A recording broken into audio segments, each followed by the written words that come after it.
FrankTalks.com. Relationships, sex, passion with Dr. Laurie Betito. Hear the show live weeknights 10 to 11 on CJAD 800. Welcome to Passionate Show about love, sex, and relationships. Tonight, dating dilemmas. Once a month, we talk about all things dating. We answer all of your dating questions with my panel. Right here, we have Fritz-Gerald from EliteSpeedDating.com. They are the sponsors of Dating Dilemmas. We also have Frank Kermit, who is a dating coach and the author of many books on the topic. And they are both here to answer your questions. And if you have questions about speed dating, as some people do, because they don't quite know what it is, Fritz can certainly help you understand what that's all about. And we'll find out if there are any events coming up as well. Welcome to the program, guys. Hello. Hi. Hello. And coming up, by the way, we'll have David Essel, who was on the show maybe a month back or so. Really fun guest, and he developed this 3% dating rule or something that piqued my curiosity. So we're going to see if what he has to say about that. But that's after 10:15. So clearly, you guys send out to your peeps, and people send in questions. You can do that right here, right now at 514-800 to text in a question. You can certainly call in at 514-790-0800. And we also these guys get questions on Facebook as well. So your Facebooks are open, so you have questions there too. So what kind of questions are we getting today, Frank Kermit? Okay, well, first of all, we're definitely getting some surveys. I took a few surveys on Facebook. Okay. So I'm going to ask a few questions yes, here. Very scientific. Yes, very scientific, but it's going to be a lot of fun. Oh, and can I just add, we're giving away today one of Frank's books, a signed copy of 101 Great First Dates, What to Say, 101 conversation topics for both men and women. A lot of people have a hard time not knowing how to have those initial dates. So this is a real great compilation, easy to read, easy to follow, actually. Mm-hmm. So we're going to give away, we haven't decided how we're going to give away, but maybe to a caller. How about somebody who calls in from the Montreal area? Who asks a question. Who asks a good question. Okay, so the first person to ask a question, or that we deem deserves the book. Okay, you be the judge, not me. That's okay. Right. As long as I'm not judging, I'm good. All right, go ahead, Frank. First survey question. Would you date a virgin? Ooh, that's a big question. Well, you work with, the thing. That's your big thing, right? Mm-hmm. Adult male virgins. Yeah, okay. So if that's anybody's the out question. there, would you date a virgin? Is it a hands-off, like, no thank you sort of thing? Or would you be open to it? And we're looking at people across all age spectrums, over 18, of course. Right. How old was, like, the oldest virgin you ever worked with? Late 50s, early 60s. Okay. Who had never had any sexual experience. Never had any sex, never had a girlfriend, never went to a prostitute. And who was sexual, not an asexual person. No, he wanted. Oh, he wanted intimacy, but for a number of reasons, a number of challenges, he was struggling with it. And when he finally got his first girlfriend, changed his whole life. Mm-hmm. So I was very happy to be part of that process. Yeah. What did you do to help him through that, if I can ask? We had a big part of it was that he was just shy. And it wasn't just in this area in his life. In a number of areas of his life. That's more than shy. Like, that's really shy. That's really shy. He never went for something that he really wanted. Mm-hmm. That's really what it comes down to. There was always a reason that he couldn't do it. And the biggest reason was he just needed more approval. He needed to know that it was okay. And he needed to be as perfect as possible. Well, the most perfect thing people can do is to do nothing. Right. That's true. So when you're trapped in that sense of, well, I can't do it because it won't be perfect. It's got to be perfect. Therefore, I won't do it. I just won't do it at all. Right. Now he's facing, he had a lot of health problems too. So that didn't help because he was thinking, well, maybe I'll wait until I feel better. And he never felt better. His body was slowly breaking down. He was getting older. It just compounded his sense of futility in it. Right. And then I think he reached a point, and this is a common thing actually. I think his mother died. Okay. So something about now being an orphan and facing his own mortality prompted him to say, I want to change this. I want a girlfriend before I die. Mm-hmm. So that And was he big. succeeded. Oh yeah, he got himself a girlfriend. He was quite happy, and I can imagine so. Yeah. After waiting that long. Well, after waiting that long, and with all of his health problems too, his financial problems, again, he was never one to really go after anything he really wanted. Right. For him to just end up with a girl who liked him back the way he liked her, it was a life-changing experience Right. for him. Right. And I think that's one of the reasons I love what I do. I get to see people in that moment of eureka. Right. And transformations, right? Yeah. Like big transformations. I agree with you. That is the fun part about being in Both the of dating you world. do this, right? You're connecting people and you're helping them connect. So It's gotta be probably gratifying. one of their most intimate parts of their lives. Like, Yeah. It doesn't matter if you're this class or that class or all walks of life, you still want to meet someone. everybody wants to be loved. That's a Exactly. human thing. That's just being human. You Yes. know? That's part of being human. Now, in speed dating, I know we're getting a little off topic here, but in speed dating, in the events you have, how likely is it, like how often are matches made? Now, the quick answer to that is Every time? Every time. Okay, that's Okay? good. Okay. Every time That's there's a good match news. made. Okay. And therefore, we consider a match as someone has said yes to seeing the other person for a second date. Now that's a match. But you could also look at it as a long-term match, meaning they've now been dating for Like multiple... how many turn into couples is probably a different question. How Right. many turns into couples? Right. I would say a fairly significant amount, depending on what do you think is a significant amount. So, right? Everything's relative. Right? Everything's Yeah. relative. Uh-huh. So we've been in business for 5 years now. Okay. And we've averaged out at least two marriages a year. So we're at 10. Okay, And this that's is from the good. people that contact us. We're at 10 marriages. And we are at 6 babiys. So 6 Counted babies the babies. have been produced from... And they're all named Fritz, by the way, just Yes. saying. Okay, that's cool. So the question is, would you date a virgin? Would That's you the date thing. someone who is a virgin? So this text writes, where is that virgin? I want her. So how often do men say that about women, and how often do women actually want virgin? I hear more men, it's almost like part of a fantasy thing. You know what? I can read you some of the Comments? I Sure. can read you some of the comments, which I think would be kind of fun. But I do think that, it's part of a fantasy. If you've, quote unquote, if you've never been with a virgin, right, you definitely would want to, be with one Why? at one point because you want to know how that feels. Right? You want to know You how mean, some people you it's mean the around novelty. your penis? Like No, that? I mean like how it feels to be someone's theoretically first. Well, there's an experience to go with that, and maybe it's the novelty of having Exactly. that experience. Never knowing, what it was for you to lose your virginity, Yes. but you don't know what it was like to be with somebody who's Who losing the is. virginity to you. Exactly. And does that change the dynamic? Does that change the experience? Because you become the teacher at this point. Okay. Or the and then student. the question is, who wants to be the teacher? So who wants to be the teacher? right. So, woman writes in, I don't see how that makes a difference. Sexual past or not doesn't change the person in front of you today. One young man writes in, definitely not. Okay. Another young man writes in, I have no problem with lack of sexual experience, but I would rather be with a grown woman than a young woman. So making the assumption that the young woman would be the virgin. Exactly. Yeah. Well, we can answer that question. You can answer that question. It's our poll question. Would you date a virgin, or does it even matter? Is it even an issue? Should it be an issue? 514-800.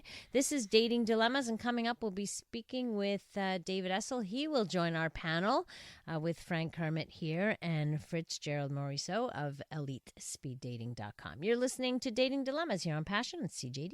You're listening to Passion with Dr. Laurie Betito, the podcast. Hear the show live weeknights 10 to 11 on CJAD 800. Dating Dilemmas tonight on the program. The one night a month we focus exclusively on dating. My panelists tonight, We have Frank Kermit, our regular, who is a dating coach, the author of over 20 books and audio lectures, and you can find him at FrankTalks.com. We have Fritz-Gerald of EliteSpeedDating.com, and we are also joined by David Essel of the US of A, who joins us, who's been on the show before. We had such a good time that we invited him back because he wrote a book called Positive Thinking Will Never Change Your Life, but this book will, The Myth of Positive Thinking, the Reality of Success. But you also deal with dating. You're a life coach, basically, but you do so much more than that. And you talk about a 3% rule in the dating world. What is that? Oh, Dr. Laurie, great to be back with you. Great to have you back. Yeah, you know, so many times in the world of dating, people focus on commonalities and what do we have in common? You know, what are their hobbies like? What are their belief systems? And all that kind of stuff is great. You know, do I like someone tall or short or, you know, strong or thin or whatever it might be? But we have all these kind of like beliefs that the best person in the world will fit these certain categories. But there's a missing link here, Laurie, that we found in the past 30 years that people are not paying attention to that makes the difference between a relationship lasting or a relationship failing. And that's something that we came up and what's called the 3% rule of dating. Okay. And the 3% rule states this. You can have 97% commonality with somebody. You can have 97% of the same desires, interests, wants, needs, etc. But if you have 1 or 2 or 3% off, and that 1 or 2 or 3% would be what's called the deal killers of love, then that relationship, in our view, is 100% doomed. Right. You know, and so what we're saying is that when people are past the age of 25 and they've been in a few different relationships, we need to go back and look at what doesn't work. Like, you know, is religion a huge issue? Is alcohol or smoking a huge issue? Is emotional spending a huge issue? You know, are there things that, like, someone never wants to have children? So you're talking about the non-negotiables here. Yeah, the deal killers. You're right, Laurie. And what we found is very few people in 30 years when they come into the office have any real clue about this. You know, they're all looking for the 6'2", blonde hair, blue eye guy, or the, you know, 5'6", blah blah blah woman. Right. But you know, in all those books that tell you how to find your soulmate and all this stuff, they're missing the most important thing. And that if we don't get really serious about what doesn't work for us, and Laurie, I want to make something really clear here too. There's no judgment about what doesn't work for you. This should be an individual thing that you should not balk or you shouldn't change your mind, bend like the wind because your best friend, says you're being too picky, or your mom and dad say, you know, this is you. What doesn't work for you? And when we find that, and I could tell you thousands of stories that are just so fascinating, when people find that 3% and the deal killers and they write them down, like they could be on this most amazing, magical 2 or 3 week or a month dating spree with someone and falling deeply in love.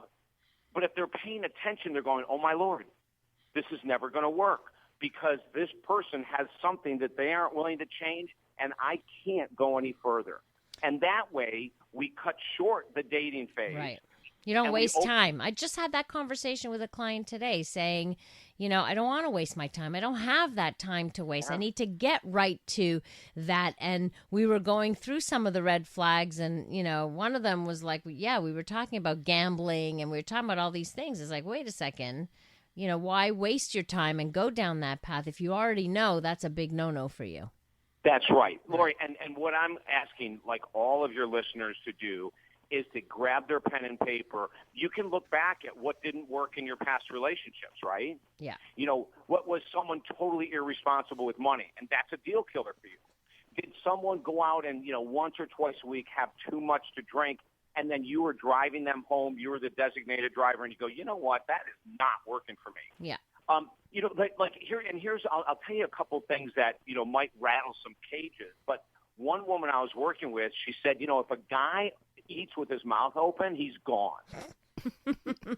Like she said, you know, she was dating this guy for 30 days, had fallen head over heels with him. But when they went out to dinner, she said, I'm sitting across from him, and I'm saying, this is the most disgusting thing in the world. So, I said to her, and she goes, but David, is that a reason to end the relationship? And I said, not yet. All right. What about telling him, would you mind closing your mouth to eat? and that's what I said. I said, ask him if he would be willing. And, when she brought that up, he became so offended. Right.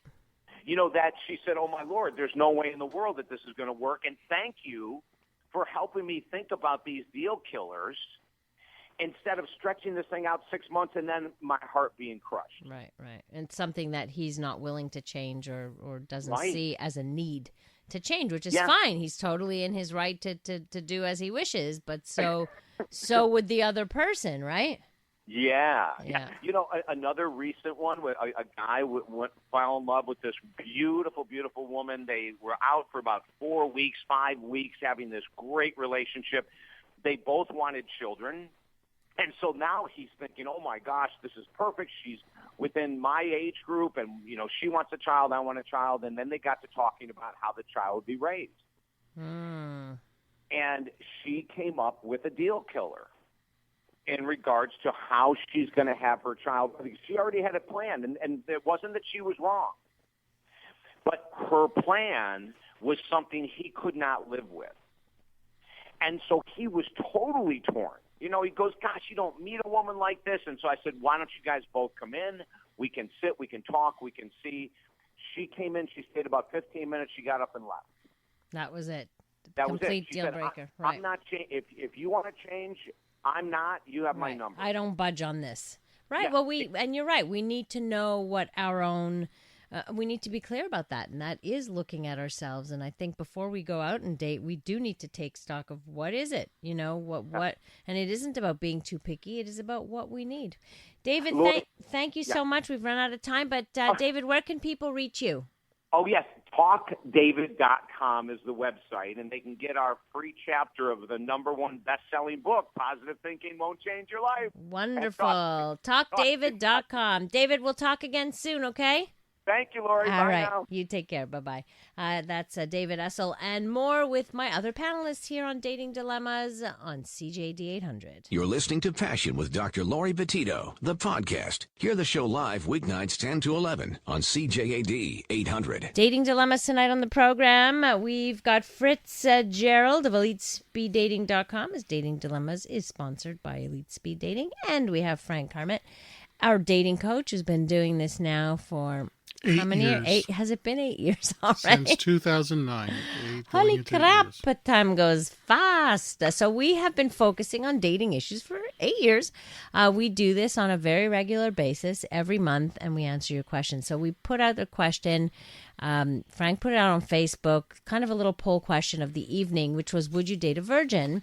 And here we go. These are some texts we got in. As a man, I would never have another virgin. Will always go with a great cook and a woman who's GIB. I imagine great in bed.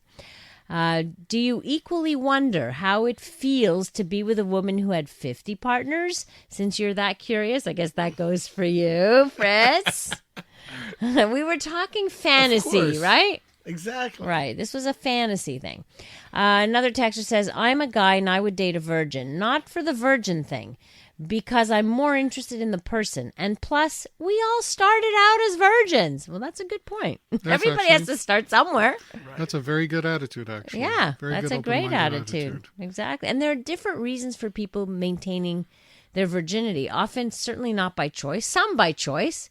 But others not by choice, but missed opportunity or not the right time or whatever it is, right? Or things that they have overcome. I think that if you are in the position where you're meeting somebody and the person turns out to be a virgin, the question to ask is, why are they Why a does it virgin? matter? Oh, why are they a virgin? Why Okay. are they a virgin? Right. If it's something, for example, it's a religious belief that is very important to them, then you have to see if you're compatible with On that that belief, value. on that Right. value. Right. And if it turns out that maybe they just never really put themselves out there, well, then that might be a symptom of something else. Are they Right. just really shy? Do they not go after what they want? Or do they have a hard time asking for what Right. they want? Do they lack ambition in other areas? Exactly. Right? That may be a telltale sign of something else. As you Could said. also be that some of them have been hurt really bad, broken heart, and they just said, I'm not taking any more chances until I meet somebody that I feel is a guarantee of some kind. Well, there are no guarantees. And that's why they're still virgins. Right. And, again, it's like you never let yourself go there because of the fear of Getting hurt. hurt. Right. But then if you never take the risk, nothing ever happens, as we can see. And then we talked about deal breakers with David Essel. And a texter wrote, a deal breaker is a woman dragging her bread around the plate to the point the plate looks brand new. So meaning that somebody who, there's always this thing about women, oh, you should leave something on your plate, like not to appear too hungry. But if I'm hungry, I'm going to eat everything on my plate. When I'm working with clients, one of the big areas that we work on when we're looking at criteria for who you want to date and the different kind of relationships you want to have is trying to define what is a preference, meaning something you would like. It would be a bonus, but if you don't get it, it's not that big a deal. And something that is a boundary. Right. Something Or a that deal breaker. it has to be there or it's a no-go. And it's fine, if that's your thing and this is the thing that irritates you the most for whatever reason, because we all have our triggers, right? It could be we grew up with this thing or that thing or whatever it is. I can respect that. If, like that person who says, I can't be with someone who eats with their mouth open. Okay, that's okay for you. For somebody else, they may not care. They may not Exactly. even notice, The only News is next, and then we'll continue with this and dating dilemmas here on Passion on CJAD. You're listening to Passion with Dr. Laurie Betito, the podcast. Hear the show live weeknights 10 to 11 on CJAD 800. Dating dilemmas brought to you by EliteSpeedDating.com. Fritz-Gerald is here, as is Frank Kermit. A couple of questions. Where do I go to read David Essel's first chapter? It's, what was it? TalkDavid.com. TalkDavid.com. something like that. Yeah, TalkDavid.com, and you can pick up his chapter right there, and his book's actually quite good. So, and okay, here's a couple of questions, and I know you got some questions on Facebook, Frank, but let me get these from our texters. Dear Dr. Laurie, I had 2 dates in 1 year with this girl, just us two, but I see her at many other social functions. From what I know about her, she's the one I want as my future wife and mother of my kids. Do I tell her that? If so, how? P.S. I'm 41 and she's 23. She may not be ready to hear that. So let me get this straight. You've been on 2 dates. She's not interested if she's on two dates in 1 year. 2 dates in 1 year, no. She doesn't, I don't know if she's even aware that he feels that way. I'm just curious. Why would he want to be with somebody he's only had 2 dates with in 1 year? She's not coming up to him and saying, boy, I want to spend all my time with you. And Right. so there's a bit of a disconnect for me. Right. So no, you don't go up and say, I want to marry you. I want to make you my wife. I think that you would need to figure out why. Like, Just as a side note, my dad did that to my mother. what do you mean? He met her at a party, and he went up to her and says, I'm gonna marry you. She looked at him and says, are you crazy? Are you crazy? She ended up marrying him. And there you go. He pursued persistent. her. He pursued her and pursued her. Right. Back then, he could pursue her. What would happen to a man now if he pursued that hard and she wasn't interested Stalker! first? Oh, there you go. Well, there's a difference between stalker and maybe asking her for a third date, and then Yeah, he how probably about some could figure dating? that out. Exactly. Before walking in and or seeing her at the next event and saying, I need to marry you and you need to be the Mother of my children. Freak Why her don't out you at 23. Exactly. Yeah, there's something. There's something creepy about that, frankly. Why not just say, hey, do you want to go grab another cup of coffee and we can see how this can work out, or go I would bowling agree. or Go something. for the third date, but I wouldn't start making any large confessions. It's just not a safe environment to do that in our society at this time. Okay, makes sense. Is it okay for a woman to take control and initiate a second date, or should she wait for the man to contact her? I just got asked this question today by somebody. It's like, confused. First date went great. Do I just sit around and wait now?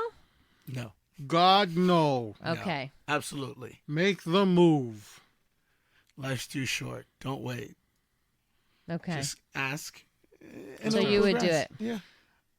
Look, Okay. I know that traditionally some people have been taught that a woman has to wait for a man to make that first move. Doesn't apply anymore. Fact is, he might not even be sure that you like him as much as you do. So he might need a little bit of a nudge and some encouragement. If you like him, reach out to him. Say, hey, I really had a great time. When are you next available? Right. Okay, Well, good. you know what? But saying that, and just to say something about, like, should you approach him again? Yes. But maybe you should approach him, give it at least maybe a couple of 2-3 hours. Don't just finish the date and say, this is great. No, I'm and talking about the next day, I think. I think it's not like, Well, it it's doesn't not sound an like she immediate finished thing. the date. It doesn't sound like she just finished the date. Yeah, I it think sounds this like has been probably the some next one, time. yeah. So this is a good question, maybe, Fritz, for you. You preach not to be quick. I'm not sure I'm preach, but okay. You preach not to be quick to judge and to get to know the person you're dating prior to deciding whether or not you're going to pursue the relationship, yet simultaneously advocate speed dating, which defeats that purpose. How much can you truly learn about anyone in a few minutes in order to make a sound and accurate decision? But you're only deciding whether you would go on a date with them. You're not deciding whether you're going to marry this person in those few minutes. That's Right? exactly I mean, right. so it's not. I'm not contradictory here. You're actually proving the point that you should get to know the person. Of and course. The benefit of speed dating is you get to have 5 minutes with that person to decide, do I want to pursue or do I want to stop there? It's like blind dating without blind. You know, it just Exactly. takes the blind out of the blind dating. Just like if you were to meet somebody online, you might have an exchange and then go and say, okay, let's meet up for coffee. This time, it's not online, it's face to face. So you get a different sense of the person. But obviously, you're not going to make a decision like, you know, that this is the person I'm going to spend the next 3 years with. Speed dating is a great pre-date. Yeah, that's Okay, that's it's a a good way of pre-date. looking at it. It's a pre-date, yes. Well, I think it's a predate. I think it's a great way to meet people. That's Or what I would ju- like right, to say. It's a right. dating mechanism where you can meet multiple people and get a good idea of who they are. See if there is at least an initial spark so Of that something. of something. That doesn't mean that you're going to get married tomorrow, but can you spend 30 minutes with them having a cup of coffee or going to bowl or going to have a Whatever. beer or going to do something else, then So nothing. 5 to 7 minutes having a conversation could actually, you would be able to determine, hey, I could go on a date with this person and spend a bit more time, or no way, this person totally, I asked the questions and I totally against the values that I believe in, so it's not going to happen. exactly. So you can do that in 5 minutes.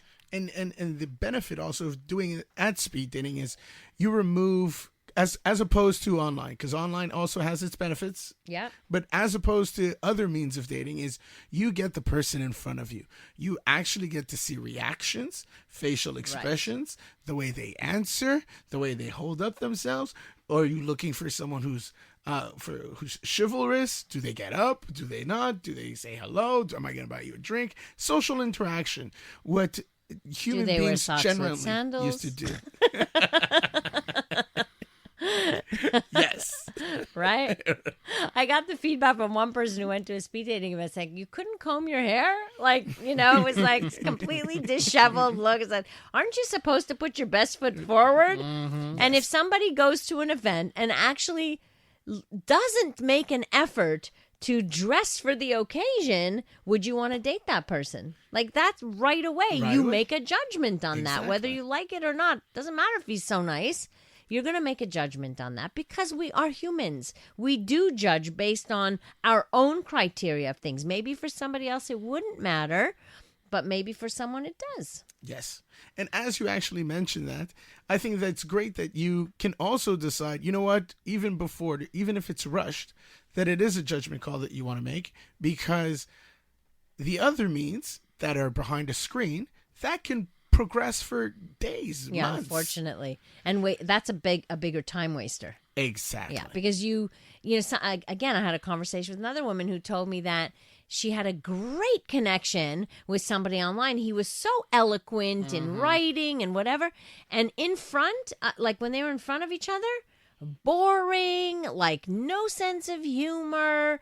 They're like difficult conversation. Just a little warning out there for people. There are dating coaches who will write and converse for you online. Not cool. Just so that, they work until you get the date, and that's what they're paid for. So just be careful out there, folks. That's why you have to meet the person as soon as possible. Yeah, makes sense. You're going to have to meet them sooner or later. Better sooner. Exactly. Better sooner. Might as well do it now. So somebody wrote in speed dating, not speed marriage. There you go. Bravo. Bravo. Exactly. Here, Dr. Laurie, my girlfriend surprised me by saying that she wanted to visit me shortly after we started dating when I called her asking what she wanted to do that day. Okay.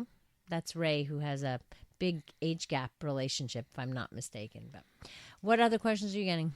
Oh, I got a really serious one here. Okay. All right. It's from a woman who wants to be able to help her female friend. Her female friend has been in a 7-year relationship with a guy, but he doesn't treat her very good. He calls her names such as stupid and idiot and moron. There's no physical abuse, and the woman wants to leave the relationship, but every time she starts thinking about it, she reminds herself, but I've already put in 7 years with this guy. She wants to know, what can I do to help her realize things will not get any better? And I'm trying to understand her thinking about her not leaving because she's already been with him for 7 years. Right.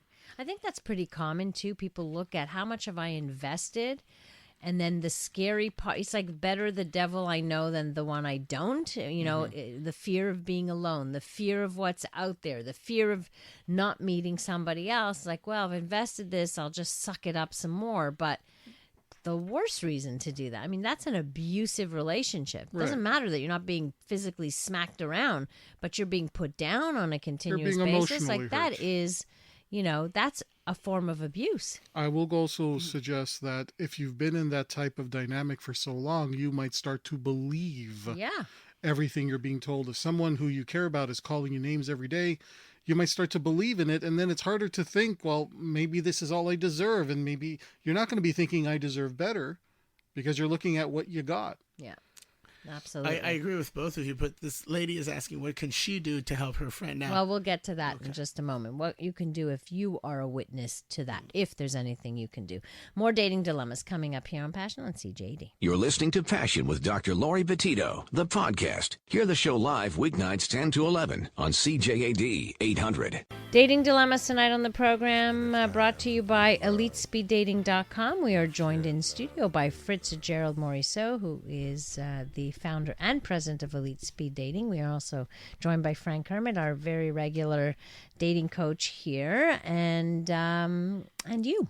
Okay, so here's another question. Okay, but so many factors, we were talking about speed dating, so many factors and circumstances come into play. What if one or both parties is not feeling or behaving at their best in that particular 5 minutes, and the decision is based on that when otherwise things could have been different in terms of compatibility? It's kind of a risk, no? That's exactly the risk that comes with it. It's the risk that you're taking for that 5 minutes. So it is recommended to try to put your best foot forward, to always feel it. I like to say, like, be comfortable, be okay with being there. Mm-hmm. Your vibe or the mood that you're in can never be underestimated. It will make or break that 5 minutes or that or that evening. Well, if you go in kind of like walking en reculant, like going in backwards kind of thing, and it's clear you're not happy to be there, it's going to show through, no? Exactly. Yeah. I just posted something on my blog. The world of dating is not for cowards. No, you got to be brave. And it's one date, folks. Mm-hmm. It's just one date. So yes, you're going to meet somebody and you're going to get a great first impression. If it turns out you're not compatible, that's life. But that's the point of going out on a date. The point of going out on a date is to find out where you are compatible, where you're not compatible. And you might screw up a date. You might. It's like being asked to speak and you're so nervous that you flub your lines. I don't know, whatever. Like it can happen. But, one you know, date. We got to that's get it. over this thing about if I go out on a date, it's got to mean this. No, it's one date. Everybody gets one date. Adopt that philosophy. You're going to have a lot more fun. You're going to meet a lot more people. Some of them will be a little weird, but they'll make great stories at future parties. That's true. Okay? Just adopt the attitude. It's just one date. Date everybody. Give everybody a chance to sweep you off your feet. And here, look, this person writes, in speed dating, you can only make superficial as opposed to meaningful judgments. Obviously, it's not speed marriage. We all make superficial judgments before we decide to go on a date with somebody. With that said, don't let that scare you because you think other people are going to be superficial towards you. There is going to be a lot of open-minded people there too. Correct. And so if you're, as the first gentleman asked, if you're hesitant, go with what your gut would tell you. And if you want to know, then yes, check yes, and hopefully you'll go on a second date. And is it superficial? It gives you an idea of what you are comfortable with. If it is a deal breaker, then no, don't go on the deal on it. But let me just say, studies have shown we form first impressions really quickly. Exactly. So it's not like we can get a feel for a person. Maybe it's not 100% accurate, and certainly we don't get to the core of who that person is, but who the hell does on a first date? And that's not even a date. So this is pre-date. So you have to give yourself multiple dates before you can get to the meaningful judgment of anybody. But otherwise the only thing you get is a sense of the person. That's correct. It's enough to give you a sense. Is this somebody I might consider going on a date with or not at all? Right. Now, speaking of getting a sense of a person, for that last question for the friend who was trying to help her friend, Yes, saying, sorry, "How do let's I go get back to that?" Right. How do we get somebody out of a 7-year relationship?" And the fact is, there's not that much you can do. You can encourage therapy, though. You can encourage her to therapy. talk to a professional about this, who then they can help them get away from that. With that said, you can't become the proponent saying, "You got to leave, you got to leave, you got to leave." No. Because that is not going to necessarily work. You might push her even more into that relationship, especially if you're seen as she'll push you away as the friend. People will move away from pain as opposed to pursue pleasure. I know that some people were able to get out of really bad relationships when they started giving to themselves, like maybe going back to school and pursuing something they never pursued before. And it made them realize that they were capable and they were worthwhile. And I think the therapy process would really help somebody enable them to start giving to themselves and put them on a path where they come to the realization, I deserve better. That they have worth. Exactly. Because that, you can walk into a relationship with some worth and then it gets stripped away little by little by little. Yeah. And then you end up 7 years later thinking, I can't do better than this, because you've been taught that, it's such a habit that you're in with this person who keeps telling you over and over again, you're nothing, you're nothing, you're nothing. How does one not buy into that?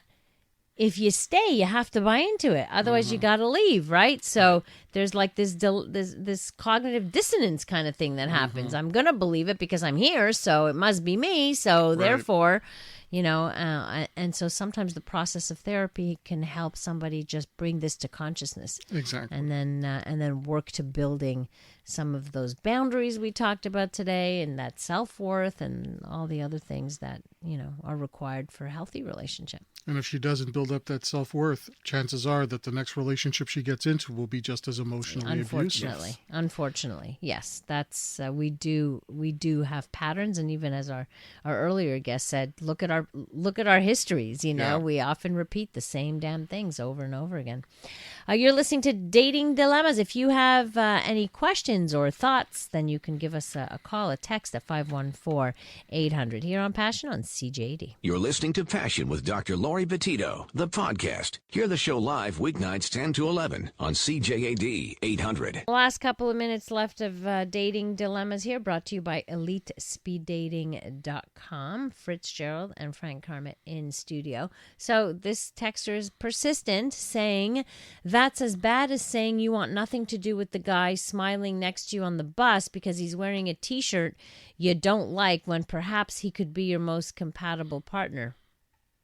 To me, that's a bit of a stretch, but... Look, I think that you need to try speed dating before you start making judgments about it, because right now the arguments you're making just don't make sense. If you've had any experience speed dating, I've had experience speed dating. I met one of my best girlfriends through speed dating, okay? And those type of prejudices you're discussing, that can happen anywhere. It's not specific to speed dating. That can happen anywhere. Here's one thing that you haven't factored in, sir. People who go to a speed dating event have chosen to be there because they want to meet somebody. You're not meeting somebody random on the street where you don't know if they're already involved or they've been shut down or whatnot. You're not dealing with somebody online who might be a scam artist or somebody pretending to be someone else.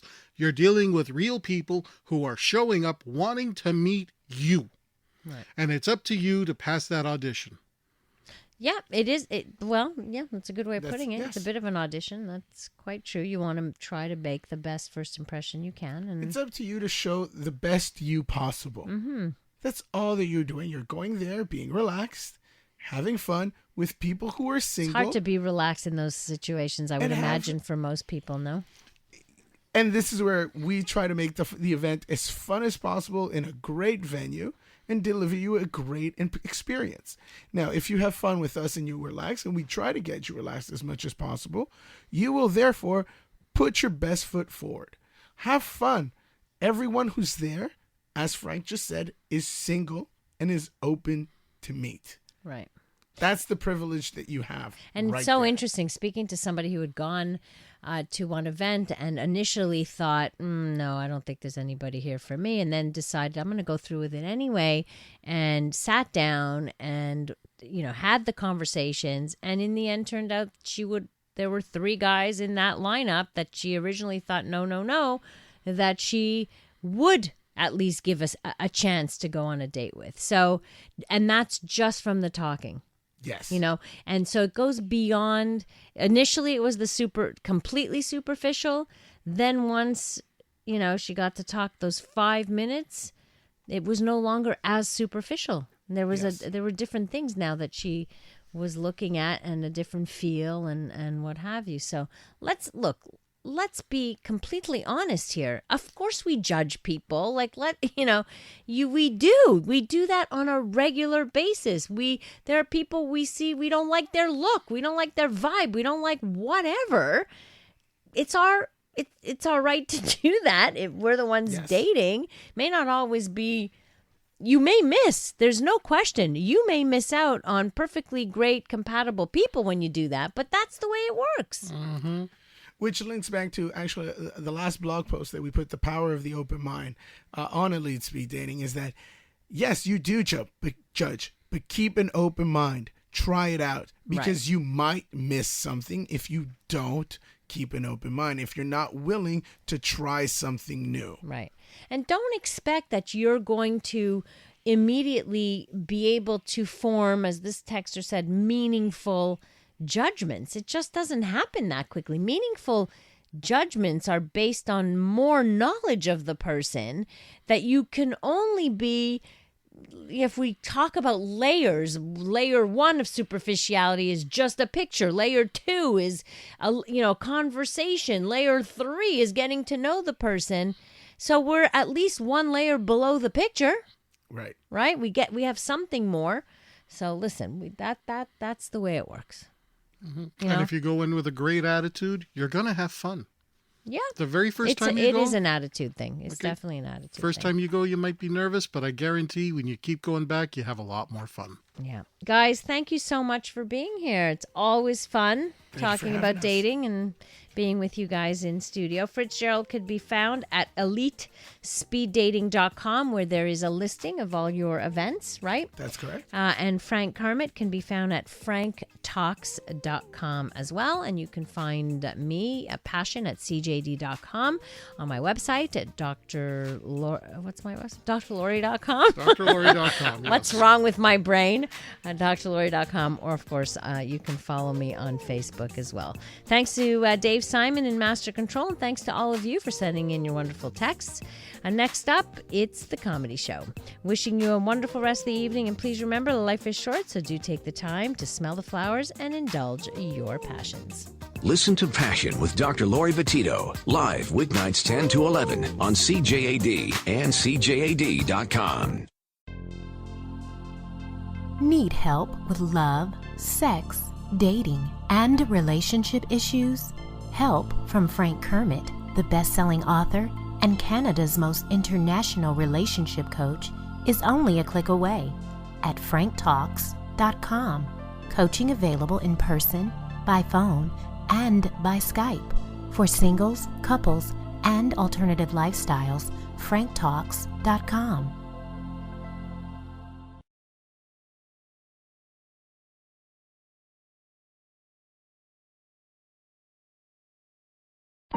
Frank Talks is sponsored in part by the Adult Male Virgin Seminars and Telephone Consultations. If you are an adult and want to get a handle on this once and for all, you need this seminar. Being an adult male virgin can be most stigmatizing in today's society. You feel like a failure in the eyes of the mass culture around you, alienated from your male friends who all talk about their sexual conquests, and you must hide this shameful secret lest they use it against you. And the very personal pain, anguish, and despair that cannot be described by words that haunts you every moment of your life.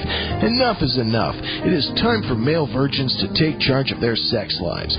Frank gives you the rules of winning in this seminar, the Adult Male Virgin Seminars and Telephone Consultations.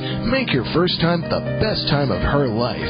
Only available at FrankTalks.com. Frank helps adult boys turn into men. Need help with love, sex, dating, and relationships? Visit FrankTalks.com. From Loser to Seducer is the story of Frank B. Kermit. This book marks the triumph of a nice guy over most of his inner demons. This includes going from being a loser to managing 5 lovers at the same time, his first Valentine's date with 2 women at the same time, and getting back the one that got away. Want to learn how you can change your life? Buy this book at FrankTalks.com.